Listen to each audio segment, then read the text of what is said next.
Hi, my name is Valerie Leonard. I want to say thank you so much for joining me this afternoon. For those of you who have been following us, we are focusing during the month of March on technology. We're going to walk you through the process of conducting your own technology plan assessment, developing your technology plan not only for your organization but also for your community. And if you are a member of the nonprofit Utopia community, you will have access to handouts. All right. So before I go any further, I just want to share my screen and we will get started.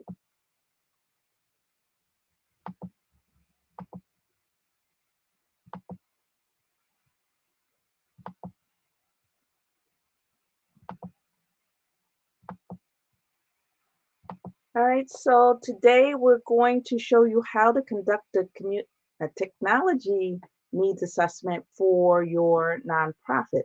And before I do that, I just want to step back just a little bit and let you know that if you are not a techie, you are definitely in the right place. I am clearly not a techie myself, but it's important, to me as a small business owner, and I'm sure for you as one who runs a nonprofit or a program in a nonprofit, is very important to at least have a working knowledge of technology and understand how it fits into your organization's mission and how we can be more effective in delivering products, services, as well as our programs.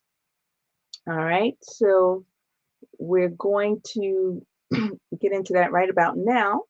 And our overall goal is to help you to use technology to support what you're doing, not so that technology can be the end all, right? So many times we have that backwards. We might plan our programs, products, and services on one hand, and then on the other hand, we plan our technology. And if the two coincide, by accident, that's a wonderful thing. But in actuality, we need to, as we plan for our organizations and our businesses, we need to plan out what we're going to be doing for our technology. And the first step in doing that is actually conducting an assessment. And I know when I say the word assessment, that sounds like it's some mysterious term out there, but it's not as difficult as the name may sound. All right, so as I said before, everything starts with mission. Everything that we do, whether it's strategic planning, whether it's a community needs assessment, theory of change, it all starts with our mission. And hopefully our missions are grounded in what the community needs, right? So our missions tell us what we do, why we're here, and for whom we do it, right? And sometimes we even talk about how we do it, right? So the bottom line is, why do we do what it is we do? And then for those of us who are in the midst of planning for technology, how can our technology assist us?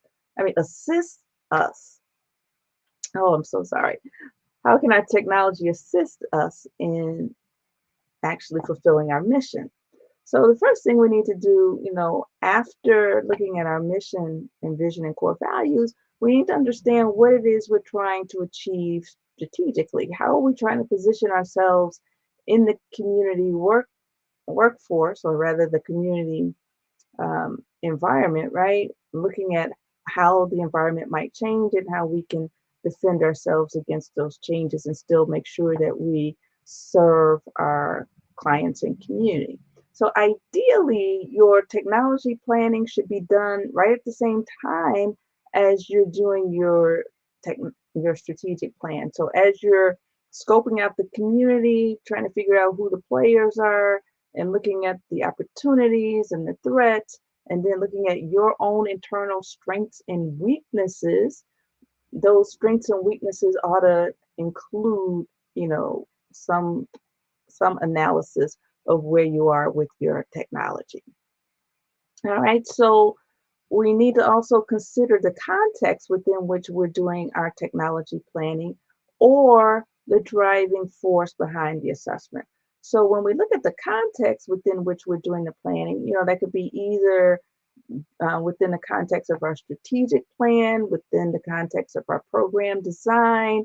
It could be the fact that we are doing an annual maintenance process, or sometimes it could actually be a driving force behind the assessment. That means the assessment would not take place but for this driving force. And in some cases, that driving force is a funder. In other cases, that driving force could be a visionary within the organization, or that driving force could actually be a disaster. For example, COVID-19. It could be a natural disaster too, like a flood or earthquake. And there's been some business interruption that causes the organization to rethink how they're doing their technology and to be better prepared next time. And then obviously, when we look at our technology and we do our assessment, before we even get to the point where we're assessing the technology itself, we need to look at what some of the major issues are. The issues could be the fact that we know that our equipment is out of date. We might have gotten, a donation of computers, and the computers are 5 years old, 6 years old, or whatever, right? We could be using software as well as computers that are not necessarily suited for the programs and services and the type of equipment that we need to have in order to deliver those programs and services. Another issue could be staff complaints. And and when I say staff complaints, staff is 9 times out of 10, they're going to be the ones who have to live with the decisions that are made by others as it relates to technology. In some organizations, the people who make the purchases may not necessarily work day to day, with clients and community, and they may not necessarily have a full picture of what's necessary in order to deliver programs and services and make sure that we have a technology solution that enables us to do that with impact. The people who purchase may be more focused on price, whereas the people who are actually out there in the field dealing with the clients, they are more focused on what the what the equipment does in order for them to, say, for example, raise money or track outcomes, or even, make sure that they are tracking money. Another issue could be the fact that staff may feel inadequately prepared. Most of us are not techies, right? And in many instances, most organizations, most nonprofits are small nonprofits, right? So people who are working there are not necessarily techies. They may not necessarily have a technology department. They might have to outsource a lot of their IT. And when IT is not there on premises, the folks who are working in the field have to deal with technology issues on their own, right? And then another issue could be the fact that our technology processes are not documented. Our technology itself may not be documented. For example, we may not even know how many computers we have, right? They may not even be showing up in our assets on, our financial records, right? We may not even have our policies and procedures documented. We may have all this stuff up in our heads and not necessarily be mindful of how the technology works together with what it is we're trying to do from a program standpoint, from a service standpoint, from a product development standpoint. Since it's all in our heads, it's all second nature, but we really need to document those processes to make sure, one, there is a blueprint for the next person, who has to fill in the event that we're absent or in the event that we move on. And it just really helps to have institutional knowledge of how these processes work so we can make continuous improvement, right? So it's important to not only document our policies and procedures, operationally or from a management perspective, but we need to also document how technology fits into those particular procedures. And then next, we need to ask ourselves, what is it that we really want to achieve, right? And when we talk about what we want to achieve, not only are we talking about what the organization wants to achieve in terms of its goals, its objectives, and making sure that the strategies are helping to achieve those goals and objectives, but we want to make sure that our technology is actually working with us as humans, right? Us as people who run these programs and services to make sure that our technology helps make our lives easier. So we need to look at the goals, objectives, and strategies. We need to look at our programs. We need to look at our day-to-day operations. And when we talk about operations, generally speaking, operations are anything that are not programs. And our programs, as we know, exist for the clients and the community. We're making an intentional effort to make their lives better, right? And our operations and administration tend to support that. So that could be things like financial management, it could be human resources, it could be fundraising. All right. And then we need to understand how the technology is going to work, not only to make sure that our programs and services and our operations run smoothly, but we need to make sure that this stuff is coordinated. I don't know if you've ever worked in an organization where the technology seems to be disjointed from one department to the next, or even from one person to the next. There needs to be coordination so that at all levels, we understand how our technology is working for us. Now, if you're at the top, say the board or executive director, you need to know how all of those pieces come together. You may not necessarily be getting in the weeds, but you need to understand how all the technology throughout the system is working, right?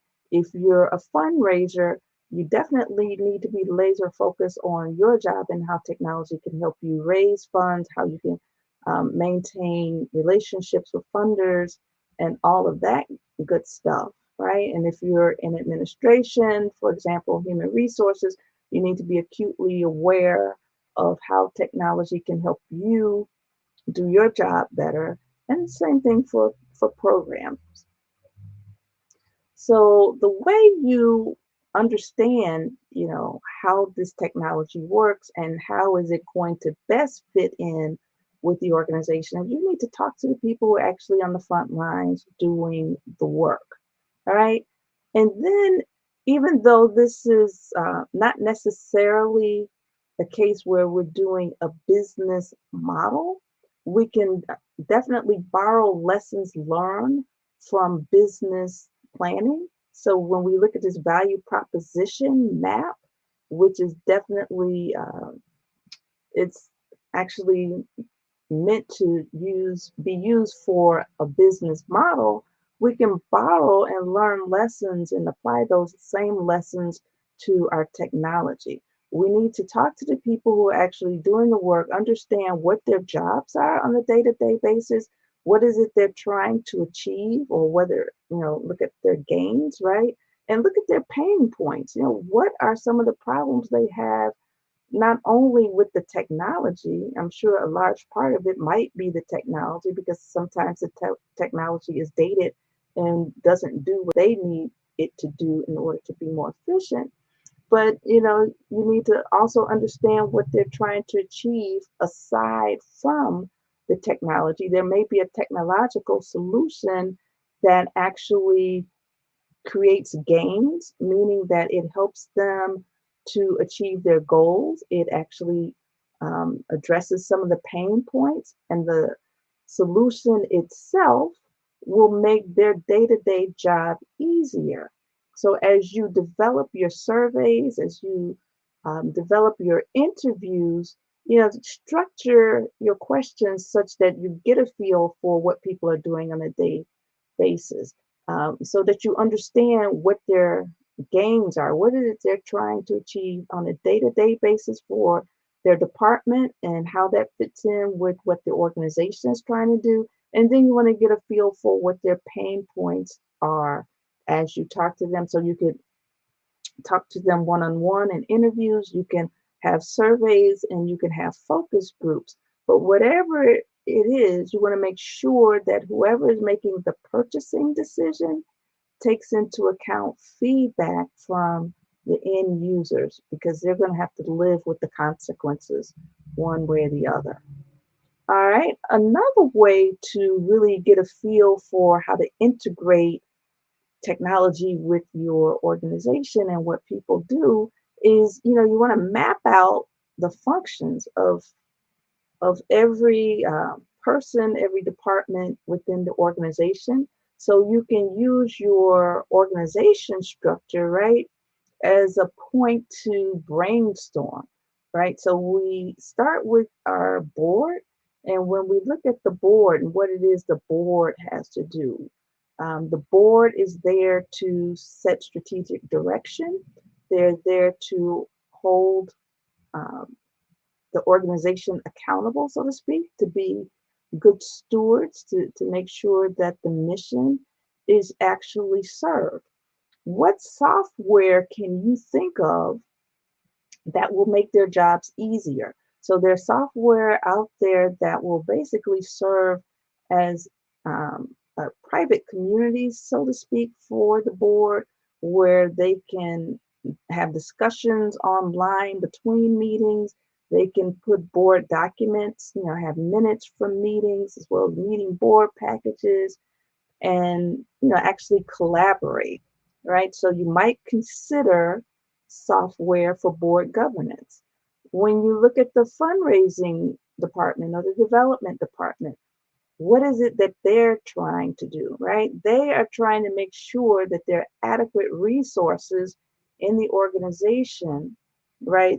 They're working, with staff as well as the board to make sure that there's sufficient resources. So what technology might they need in order to do their jobs better? I'm sure all of these functions could use a Microsoft Excel, Microsoft Word, and all of that good stuff. But then when we get to their specific functions, are there fundraising solutions that can help them, manage, say, their contacts in with fundraising that will give them a dashboard to let them know how close they are to reaching their goals or how far away they are. When you look at the finance department, right, what software might they need in order to do their jobs better? Are you looking for a tailored package, right, that's going to be written specifically for your organization?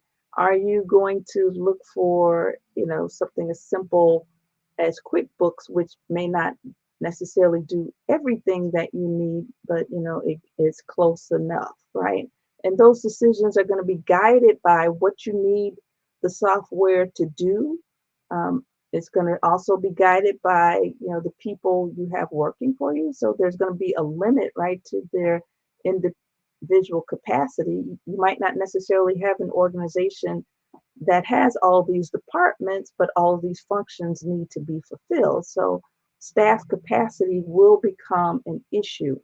Um, IT, human resources, again, look at what each one of these functions does and look at what you might need in order to help them support that work.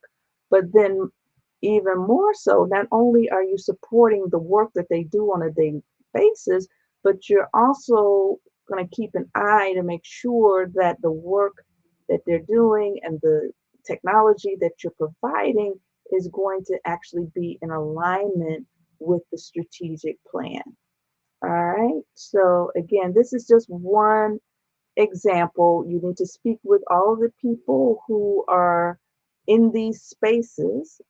For a more complex institution, it might be, you have these different departments. If you have two or three people on staff, again, all of this work needs to be done. It just might have to be, two or three functions per person, doubling up. But regardless, you need to understand how the work flows in the organization, how it can be supported by technology. Another question is how the technology is going to be maintained.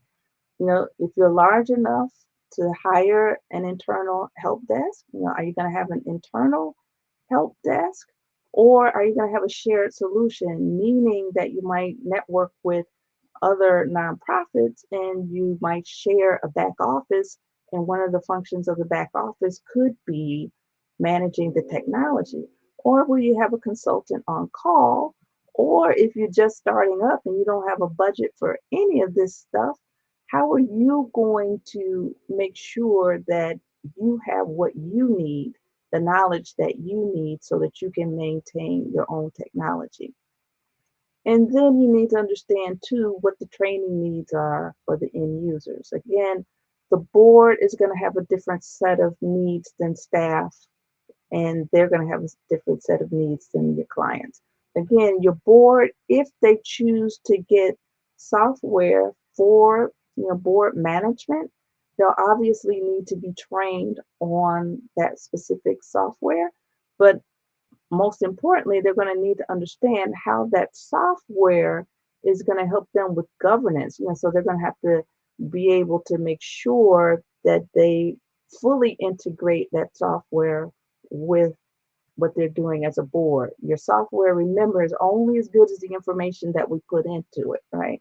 So they're going to need training to work that system, and then they're going to also need to have insight as to how they can get the most out of that system and make sure that the board functions effectively.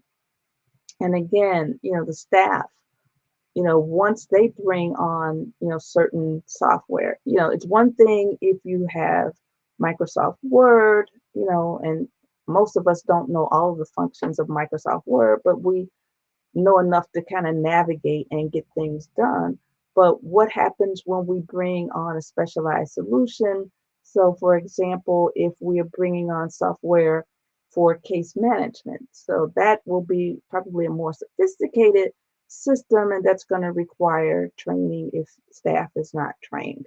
And then clients, if clients are being asked to enter information, on your website or through some other portal, who's going to be there to make sure that the clients can actually, get any questions answered that they may have, if they're not able to manipulate the software externally. And then other questions are, how are you going to maintain safety and privacy? If you're working with clients, you know, um, in case management, you're going to have to be concerned with HIPAA, right?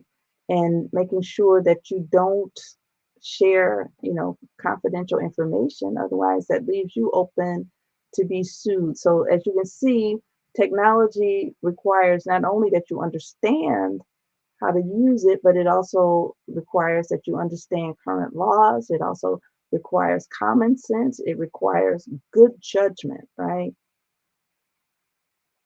And then you want to look too at what policies and procedures do you already have in place. If you have policies and procedures in place for your programs, do those policies and procedures actually account for the technology that you're going to be using? Do you have a policy and procedure in place for website maintenance? Do you have a policy and procedure for disaster recovery? Do you have a policy and procedure in place for inventory value and valuation of your hardware, right? Do you have, and when I say hardware, I'm talking about the actual computers or any other technology that you might use in order to get your work done. And then do you have instructions for operating the hardware, which is the computer and other equipment, right? As well as your software. And where is that stuff stored, right? How is it stored? And after you do that, you ask yourself, what policies do you still need?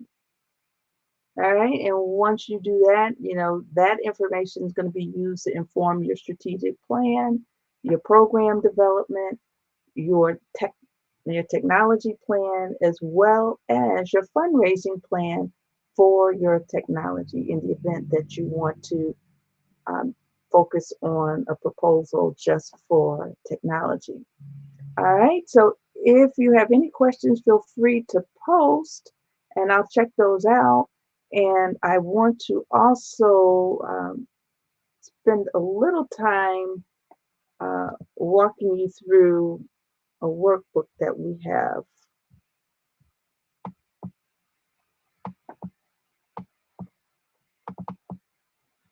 Okay, bear with me. And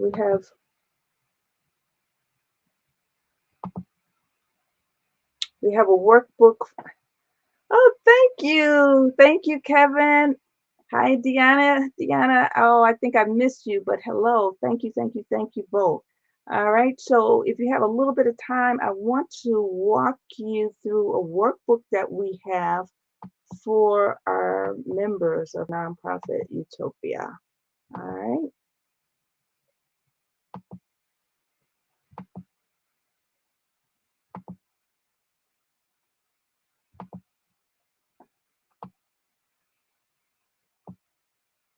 so here is a technology assessment tool, and this is free for our Nonprofit Utopia community members, and this will be posted in our community. Here is the community needs.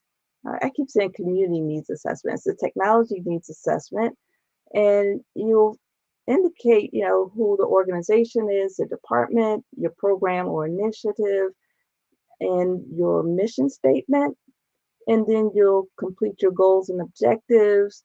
And when we talk about goals and objectives, this could be either for the organization, right? Or you might be drilling down to your specific project or your department. So the first thing you want to do is look at your current inventory. You want to look at what it is that you have. So you're going to list out all of your hardware, and your hardware is your computer, um, as well as your component parts. So you might have your keyboard, you might have your tower, you might have your, oh my goodness, your screen. I I use a laptop, so I'm forgetting all of the parts. So all the component parts of your computer or even your laptops, right? Anything that is equipment related, you want to list those. You want to include what that item is, what the model number is, your serial number, tracking number, et cetera, et cetera. You want to include what the purpose is, what is the equipment being used for? You want to give a justification for the purchase. And then you want to talk about how the hardware helps us to achieve our mission goals and objectives. And the reason why you do that is because I'm assuming at one point or another, you're going to have to replace this. And not only can you use this as a management tool, but you can use the same workbook to help you to begin to write your case for support for technology as well as your technology plan. So then you look at your unmet hardware needs. So remember, this section is basically an inventory of what you have, and this is a list of things that you need. All right, and then you do the same thing for software. Look at what you currently have, then look at what you need to get, and then you look at the training that's required in order for you to maintain this equipment or for the equipment to be used in a way that it is going to help people to do their jobs more effectively. And there's a section to indicate, how the training is going to be delivered, who's responsible, and the cost. And then you look at your current policies and procedures for technology, and then you look at the policies and procedures to be developed. And in this case, we're looking at those policies and procedures that are within your own purview. So if you're a program director, so you're looking at policies and procedures that are within that program. If you're the executive director, then you're looking across the whole organization. Okay. And I'm going to scroll down just a little bit more. And then finally, here is a page with organization-wide technology policies. You know, your technology plan, what does that process look like? When was that created? When was it updated? Where is it? And who keeps it up to date? So there's a whole list of technology related policies and procedures. And you will have this workbook in the nonprofit Utopia community. All right. Are there any questions? Any comments? All right, just one moment. I want to be able to see them. All righty. So there doesn't seem to be any question or comment. I will be checking out in just a minute. If you have any questions or comments, please feel free to post. If you're in the nonprofit Utopia community, I'll make sure that this workbook is posted very shortly. All right, and Deanna says hello. And Kevin Mean says good stuff. That's always encouraging. I thank you guys so much for joining us. All right, so without further ado, I am going to check out, and I thank you again for joining us. Take care. Bye-bye.